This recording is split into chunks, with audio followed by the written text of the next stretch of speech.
अगर आपने अपनी पूरी जिंदगी की कमाई एचडीएफसी बैंक में जमा करी है और अगर आपको किसी दिन पता चले कि एचडीएफसी बैंक ने एक फ्रॉड किया है जिसकी वजह से आपका पूरा पैसा डूब गया है, तो आपको कैसा लगेगा?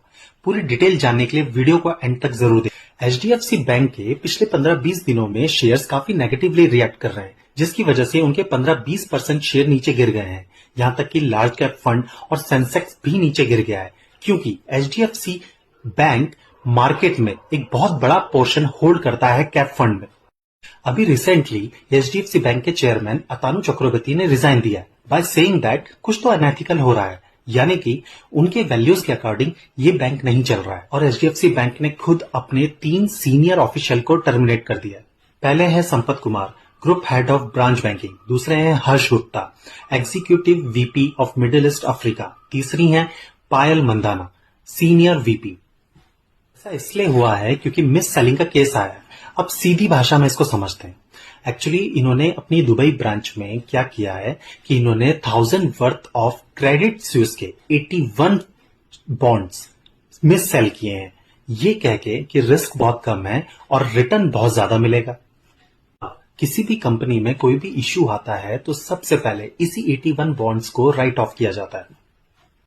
अब ये बॉन्ड्स थे क्रेडिट स्विस के। 2023 में फाइनेंशियल ट्रबल की वजह से यूबीएस ने ऑलरेडी इसको एक्वायर कर लिए थे और उसने उसी समय इस 81 बॉन्ड्स को पहले ही राइट ऑफ कर दिए थे।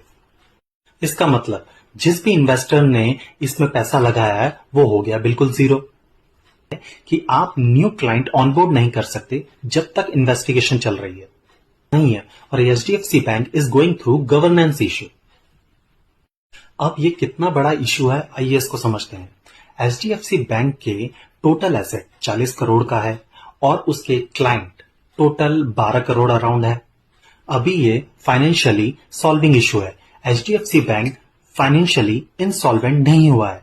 अब काफी लोग डर रहे हैं कि उनके एचडीएफसी में एफडीज चल रही हैं कि वो इसको हटाएं कि नहीं, और काफी लोगों के म्यूचुअल फंड इसमें चल रहे हैं कि इस पे कोई हाई रिस्क तो नहीं है। एक मिसकंसेप्शन है कि इस पे कोई प्रॉब्लम आएगी। आप लोगों को पैनिक होने की जरूरत नहीं है। एचडीएफसी अभी गवर्नेंस इश्यू से गुजर रहा है। होपफुली चीजें जल्दी ठीक हो जाएंगी, तो आप लोगों को डरने की कोई जरूरत नहीं है, क्योंकि एचडीएफसी इंडिया का एक बहुत ही ट्रस्टेबल और रिलायबल बैंक है। तो आप लोग इस पे क्या सोचते हैं प्लीज कमेंट सेक्शन में जरूर बताएं, और वीडियो अगर अच्छी लगी है तो प्लीज लाइक कीजिए, सब्सक्राइब कीजिए और फॉलो कीजिए। Thank you.